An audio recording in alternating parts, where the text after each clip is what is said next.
Welcome back, everyone. I have another video today for our channel, Small Business Treasury.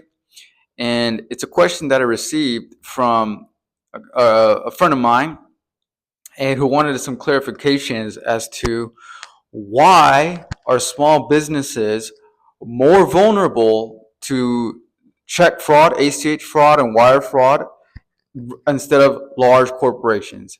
And that's a fantastic question because many small business owners think, "Oh, I'm a small business. I'm not vulnerable to these types of things. I'm not vulnerable to fraud because I don't have the money that large corporations have." And that is a big misconception because many times we think, "Oh, because I'm a small organization, I'm not target to the large corporations." And I'm going to explain why that's incorrect. At large institutions, like the billion-dollar organization that I work at, we have very strict treasury protocols, policies, and procedures in place to make sure that we prevent any type of fraud, ACH fraud, wire fraud, check fraud, any type of fraud that you can think of. Okay, we have very strict teams.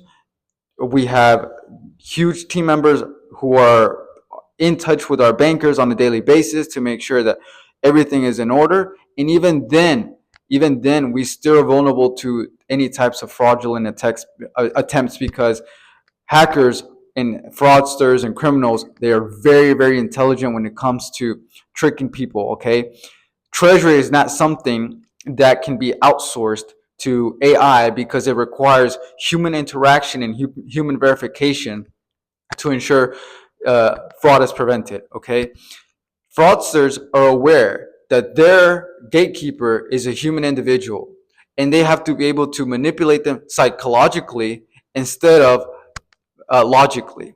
Okay, so in examples that I've used in the past is that there was a situation of an organization that was victim to fraud because the criminal was able to verbally impersonate an individual of their vendor to make it seem like they were the individual that they were in constant communication with.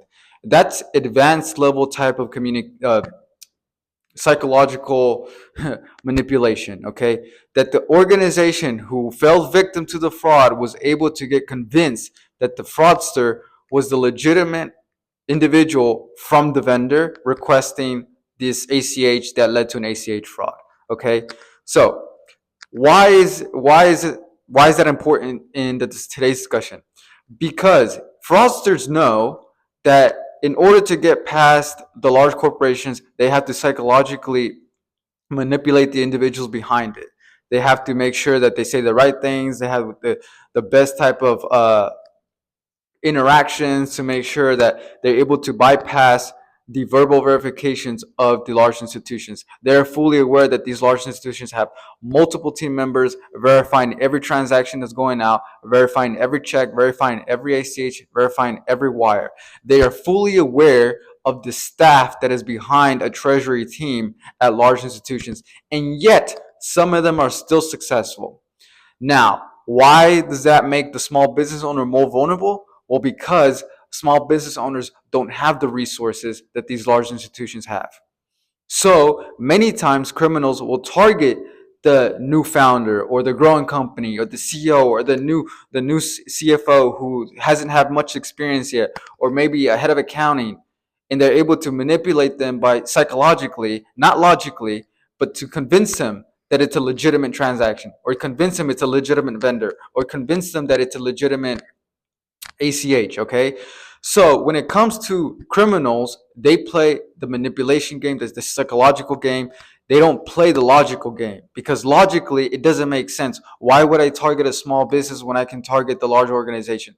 No, they target what's easier to access, whether it's a large corporation who has new employees or who doesn't have a strong treasury team and they are aware of that, or a small growing business who has a few team members and a few head of accounting and a few individuals who oversee banking, and they can target those individuals who don't have the experience and that they know they don't have the resources to implement a full treasury department to prevent fraud from happening. Okay, so many times fraudulent individuals will say, you know what, which is an easier target? A new founder who's maybe making a couple $1 million a year and who has a small team, that I can go in there, manipulate and convince the head of accounting, the CFO, that this is a legitimate transaction, because they know they probably don't have dual approval set up in their ACH. They probably don't have dual approval set up in their wires. They don't have positive pay for their checks. They don't have ACH filter for the ACHs. So they go in there and they say all these things that make it believe that's very believable when it comes to any type of fraud attempt. Okay. And you as the founder and CEO has to be aware of the possibilities and where you're vulnerable within your organization, so you can teach these things and you teach the practices to your team members to look out for, to be aware and what to look out for, and the red flags from an attempt at fraud. Okay, whether that's ACH fraud, wire fraud, check fraud, any type of fraud that may happen within Treasury. Okay, you have to be responsible as a CEO to make sure your team is well trained. As I mentioned previously and multiple times in previous videos, Treasury costs very little to make sure it's set up, and it costs little to nothing to make sure you have proper policies and procedures in place within your organization to prevent becoming a victim.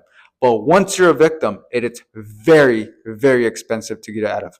If you're a victim to wire fraud and you send a $25,000 wire to a vendor that you thought was legitimate because they were able to convince your head of accounting that it was a legitimate vendor, you're now out 25 grand, because wires are irreversible. You cannot reverse a wire. Okay, the bank can do whatever they can to get it back, but if it's wire, they sent it out and the beneficiary took the money out, there's no way you're getting that back. And now you have to hire attorneys, you have to hire a whole legal team, you have to get an investigation going on, and then you may or may not never recover that capital that was lost.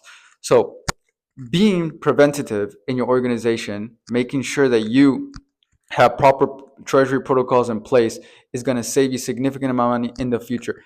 Many small business owners learned the hard way, because even large institutions are targeted to wire fraud and check fraud and ACH fraud.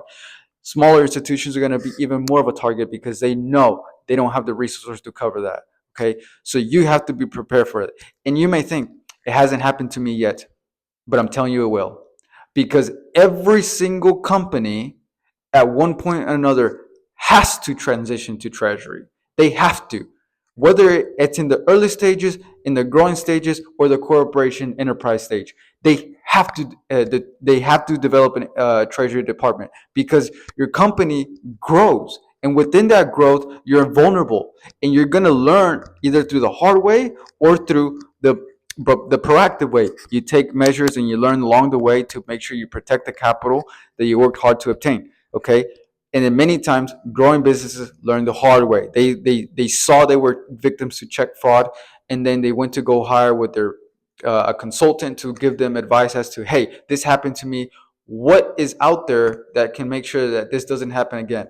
And then that's when they discover the importance of Treasury. Treasury is something that they discover after it happens. So my goal with these videos is to educate you, to make sure you're informed and educated before something happens to you, before you become a victim to fraud, before you lose $25,000 to an ACH fraud.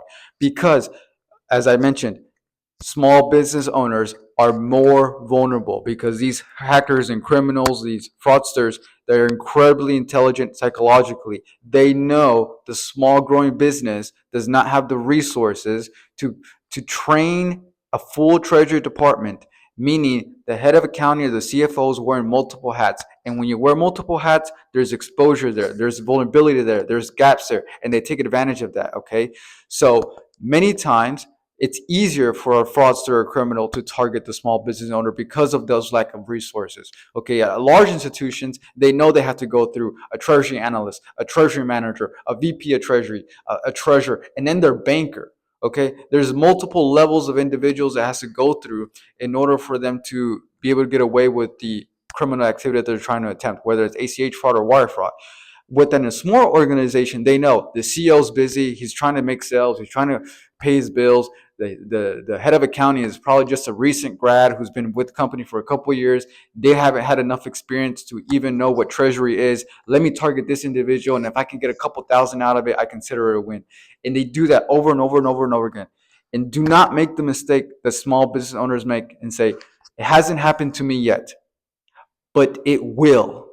Either a successful attempt at fraud will, or you'll be able to catch it in an attempt.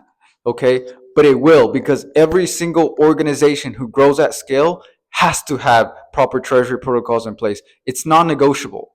It's non-negotiable. You have to have it in place, because banking operations is part of treasury. Check prevention, check fraud prevention, ACH fraud prevention, wire fraud prevention, they're all part of treasury. So as your organization grows, you will learn the importance of treasury and why every department, every single company has that department. Okay, but it's not something that is discussed in the beginning because you don't think you're at that phase yet. But the lessons and principles and procedures that large institutions have at $1 billion level should be implemented early on, so you have those good habits. Watch these videos. I post them weekly. I share all the insight that large institutions use within Treasury.